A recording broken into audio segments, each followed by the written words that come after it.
Hello, my name is Rob Good, and welcome to I have to teach in 20 minutes, a podcast for history teachers and anyone who wants a quick dose of history.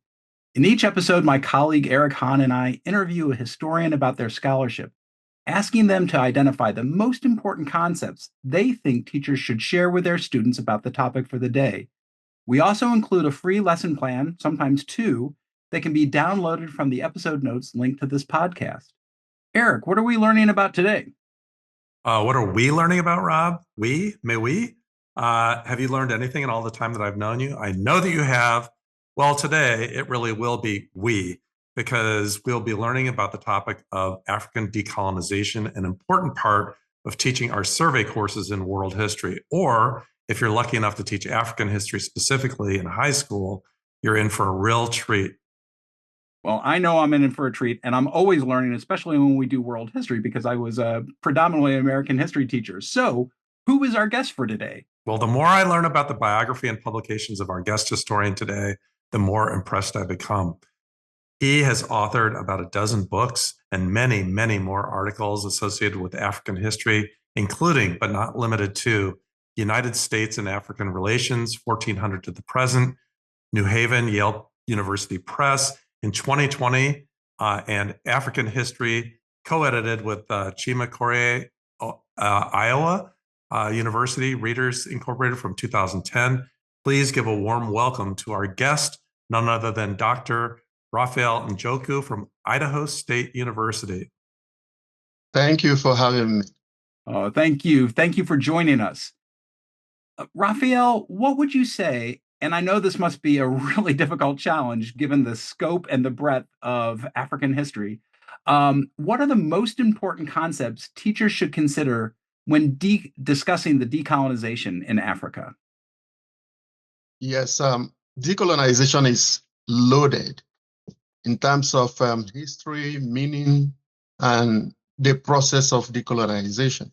So I will advise anyone who is teaching decolonization, specifically African decolonization, to first of all explain to the students the meaning of decolonization. Then, of course, you also have to identify, and this is very important, identify the various stakeholders who are involved in decolonization. What does decolonization mean to the subject people, the colonized people? And what does decolonization mean to the colonizers? Because you'll be very surprised to learn that for these two categories of people, there are different notions of decolonization. Then the other important aspect of your class must involve causes of decolonization. Within the causation, you identify internal factors involved in decolonization. And also you identify the external factors of decolonization. The fourth aspect of the class must involve important facts about decolonization. And then, of course, we can talk about how to teach decolonization in terms of pedagogy and process.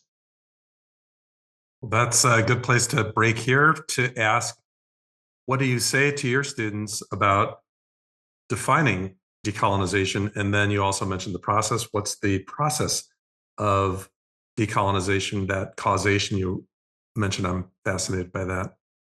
Absolutely. So decolonization, basically, I think the easiest way for us to explain decolonization is a process of ending colonialism. And the object is to grant independence and self-governance to the colonized people. This will involve liberation from imperial control of political, economic, and social and cultural lives of the colonized people. And it also involves revival of indigenous identities, languages, knowledge systems, and others. Decolonization could also refer to a method of undoing the lasting impasse of social, economic, and psychological elements of decolonization. and of course, changing the power structures and ideologies. In other words, we can say that decolonization involves two related ideas. It references a nation's process of independence. It also references what I would like to call afterlife of colonization in terms of social, cultural, and psychological revival. And then the causes of decolonization. Yes, you know, sometimes I'm very worried when you look at some literature, especially written by non-Africans. You hear some people talk about decolonization. I have seen this a lot with the British Empire. They talk about decolonization as a gift of Britain to the colonized people. And I'm saying, no, there was nothing like gift involved. You have to look at the causes. There were so many internal factors. And of course, there were external factors. If we start with the internal factors, I think that the end of the Second World War was a turning point. But let's look at the internal factors first. By 1945, one thing was clear. There has been expansions in education. When I mean education, I mean the education of colonized people.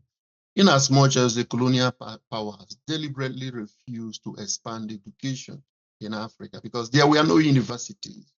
But at the same time, you found out that some Africans who had the privilege and means had been able to come to the US, go to various European centers, and learned university education, graduated in different fields. And then also, by the end of the Second World War in 1945, there was widespread unemployment, poverty, social discontent. And of course, African veterans who fought in the European wars have become familiar with ideologies of democracy, freedom, egalitarianism. More important, and this is one aspect of internal factors that some scholars ignore, throughout the colonial period, the Africans never submitted, they never accepted colonization. What happened was that they succumbed to their fate. And what I mean by succumbing is that they were faced with overwhelming European military assault. So naturally, people don't really accept degradation or domination anywhere, but they can succumb to it when they cannot do anything about it. But at the end of the Second World War, a lot of things were changing, even in the colonies. You see also the role of African veterans playing. Having been to Europe, they saw that, okay, the level of authoritarianism that existed under colonial rule was not in play in most of the metropole. When I mentioned the metropole, I mean the homes of the colonial powers, Britain, France, Portugal, Spain. And then, of course, there was the role of Pan-Africanism, which is a very virulent ideology coming from the African diaspora, canvassing and calling for African unity to be able to end colonial rule in Africa, colonialism and exploitation in Africa. And then all of them we are feeding into a rising, growing nationalism. And who was leading the new nationalism in Africa? The educated elite. Those educated elite, people like Kwame Nkrumah, Nnamdi Azikiwe, Leopold Senghor, all of them were educated in the West, either the US or in one of the European countries. And the most important thing also to realize here is that most of them who were educated in the US were alienated when they came back to Africa. The colonial powers saw them as radicals. People like Nnamdi Azikiwe could not find job in Nigeria or Ghana because the colonial powers were monitoring his activities. So what he did was to launch newspapers and to found his own company and then form political parties. And through these agencies, they were agitating for the end of colonial rule. And then we have the rise of political organizations, trade unions, labor unions. And through these agencies, Africans were spreading civil disobedience. And then briefly, we can look at the external factors. And as I have mentioned, the Second World War was a turning point in decolonization. In several multiple respects, it devastated Europe militarily, economically, socially, psychologically. And then, of course, the widespread anti-colonial sentiments, even within European and Western society. If you look at Britain at the end of the Second World, many people were tired of the same ideologies that subject weaker people. People were talking about equality. There was pressure from the US. There was, even though there was still civil rights issues in the US, but the US was no longer comfortable with colonialism. Why? Because communism was rising. The Africans have come, not only the Africans, they colonized people all over the world, in the Middle East, in Asia. They have come to identify with communism as equal to freedom, and the capitalism as equal to colonialism and exploitation. So the US was worried, and the US was pressuring the colonial powers to bring about decolonization. Let us not forget about the Atlantic Charter. During the Second World War, the Atlantic Charter promised supporting right of all peoples to self-determination. And then, of course, the Cold War rivalry. It was not in the interest of the Allied forces, Allied powers, to continue with colonialism because it was eroding confidence in the colonies.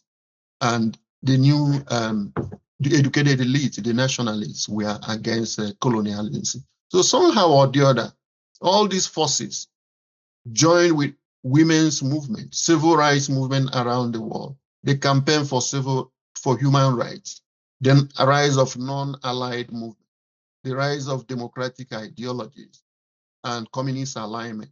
All these were external forces that enforced or ensured that decolonization could not go back, but rather the new direction for the new world.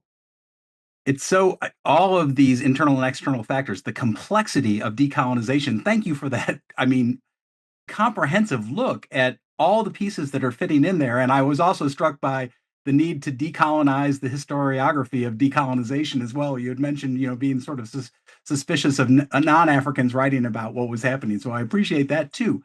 One of the things that I know teachers deal with in thinking about that complexity, the breadth of that complexity, both internal and external, is how to bring that to their students. Are there case studies that you would suggest that would be good examples for students to talk about? I know you mentioned Nkrumah, but I was an Americanist, but Nkrumah's before World War II, isn't he? And so what would be your suggestions for possible case studies in decolonization that teachers could drill down into to expose that broad context? Absolutely. Teaching decolonization myself and having been involved in high school pedagogy before I became a university professor, I found out that using primary sources are extremely important, and also allowing students to be engaged in projects and assignments. And what I mean by that is that students can work on specific processes of decolonization in specific African countries. Yes, the Ghanaian decolonization process led by Kwame Nkrumah is very important. If you allow students to investigate that themselves, they will find so much points of discussion and then bring it to class for presentation and discussion. The case of Ghana, this is another aspect of it. The case of Ghana involved what we call peaceful decolonization, just like Nigeria, even though there were violence within before decolonization and granting of independence proper. But those are nothing compared to what happened in the decolonization of Algeria, or the decolonization of Kenya, or the decolonization of Cape Verde, where revolutionaries brought about violence, and there was a lot of bloodshed. And the other part of it was that the colonial powers refused to be engaged in peaceful decolonization. So that's why people like Frantz Fanon always tell us that decolonization is a violent process, a violent phenomenon. So if you allow students to investigate these case studies, they will unravel a whole lot of things that which they will themselves then analyze and interpret in the light of how the process of decolonization is involved. But the other aspect of it, which I also advise teachers to explore in classroom, is that the colonial powers really did not want to leave Africa. We take that for granted. If you look at the case of the British, for instance, in my book on Queen Elizabeth and decolonization in Africa, which was published last year by Louvain University Press, the point was that Whitehall wanted to delay the process, but at the same time give the impression that they were in support of decolonization. And then I also found out that people of British origin, whether we are talking about those in Canada or those in Australia or those in New Zealand, under the aegis of the Commonwealth movement, we are deliberately, some people use the concept of nostalgia, being nostalgia about colonialism. So they were deliberately trying all kinds of strategies to preserve colonialism at the end of the Second World War. But at the same time, giving this presentability that they were in support of freedom for the colonized. So those are different aspects of decolonization that That's wonderful. Yeah, this, thank you. You've really clarified a lot of points for me, that's for sure. Thank you, Raphael, for your wisdom. And I can smell several lessons coming out of this talk that you gave already. So thank you, thank you, thank you. And Rob? Yeah, thank you very much. And please, listeners, remember that you can download a free lesson from the links provided in the episode notes, and stay tuned for a description of those lessons coming right up. Oh no, the clock is ticking, 20 minutes, time is spinning, pulling facts from thin air, hope to think I came prepared. Well, that was very interesting. Thanks again to Professor Raphael Njoku. Rob, what did you think of his talk? It was amazing. And I'm still amazed that this professor with 12 different books, actually sat down with us to talk about such incredible stuff. So thank you very much, Professor Njoku, for joining us. So what kind of lesson did you write? Well, I wrote a lesson that I think will get students to try to put this in a critical perspective. Here's the lesson I thought about. Ghana used to be called the Gold Coast, and it gained independence, as Professor Njoku said, after World War II. A lot of these colonizing countries were weakened because of the war. So I wanted to think about, how did Ghana actually gain independence? It's a complex issue, and I have to admit, out of the muddiness of history research, I started to think, how could I give all of this information to students in a lucid sort of way? And I couldn't. So I really boiled down the complexity into three categories. One, for Ghana to gain its independence, it had help from its military that had experience with soldiers in World War II. Students can read about that. Also, the economy was going up and down. The biggest export from Ghana, the Gold Coast at the time, was cacao beans. And so farmers were angry with European powers that sort of monopolized that industry. And then finally, leadership, Kwame Nkrumah, that Raphael mentioned several times, is populist. I included some quotes that students can read. And anyway, read about these three topics: the military, the economy, and leadership. And then students are asked some comprehension questions about the reading. Then they can ponder which element they think is the most important in the Gold Coast gaining independence from Great Britain. So that's the lesson in a nutshell. That is, and I like the idea that they have to explore all three of these things, these external and internal factors that Dr. Njoku talked about. There's probably lots more that's out there, but to make it distillable in one class, I mean, looking at those internal, that's the whole thing. You know, there was like so much. There's so much research out there, and teachers, I encourage you to do your own if you have time. But that's the whole point of this podcast. We don't have time, and you know, really, this is a bit of a filter for you and your students, understanding that this is a complex topic that is there's an attempt to try to simplify it for students, but they still get the complexity. You know, I was also struck by what he said. The lesson that I was inspired to develop was really based on his comparison of the experiences in places like Algeria that were much more violent than places like Nigeria. And what I was also influenced by his comment that so often the colonizers tell this story. So how do you get the perspectives from the people that were decolonizing and the agency and the actions that they were doing? So the lesson that I developed is a comparison contrast of the Algerian and Nigerian independence movements and decolonization movements using primary sources that feature the perspectives of non-Western folks.